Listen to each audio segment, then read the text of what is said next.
আমি তোমার বউ বলছি। যখনই কথাটা তোমায় বলেছিলাম তখনই হেসেছিলে আর অপলকভাবে তাকিয়েছিলে আমার দিকে।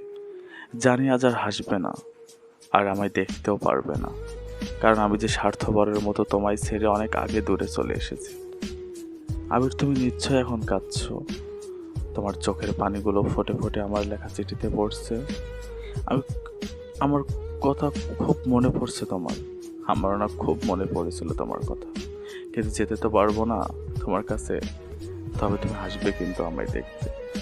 তখন আমি তোমায় দেখবো মাটির নিচ থেকে।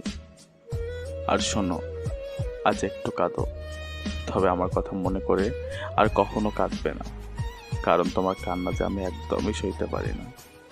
সব সময় হাসবে, ভালো থাকবে আর ভাববে তোমার মেঘ তোমার সাথেই আছে। জানো, শেষবারের মতো তোমায় দেখতে খুব ইচ্ছা করছিল, কিন্তু তাও পারলাম না। আমি কখনো এটা চাইনি আবির। আমি কখনো ভাবিনি এভাবে তোমায় ছেড়ে আমায় যেতে হবে, কিন্তু ভাগ্য আমায় ঠিক তোমার থেকে আলাদা করলো। তবে আমি ওপারে গিয়েও ভালো থাকবো যদি তুমি ভালো থাকো। দেখো, বারবার বলছি কাঁদবে না, কিন্তু তোমার মেঘ যে কষ্ট পাবে। আর আমি বেঁচে থেকে কি করতাম বলো? না পারতাম তোমায় ছাড়তে, না পারতাম বাবা মাকে ছাড়তে।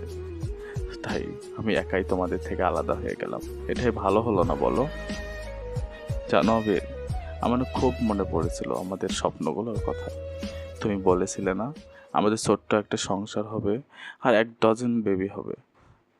তোমার কথা শুনে অনেক রেগে যেতাম, কিন্তু আমি না সত্যি তোমার 1 ডজন বেবির মা হতে চেয়েছিলাম।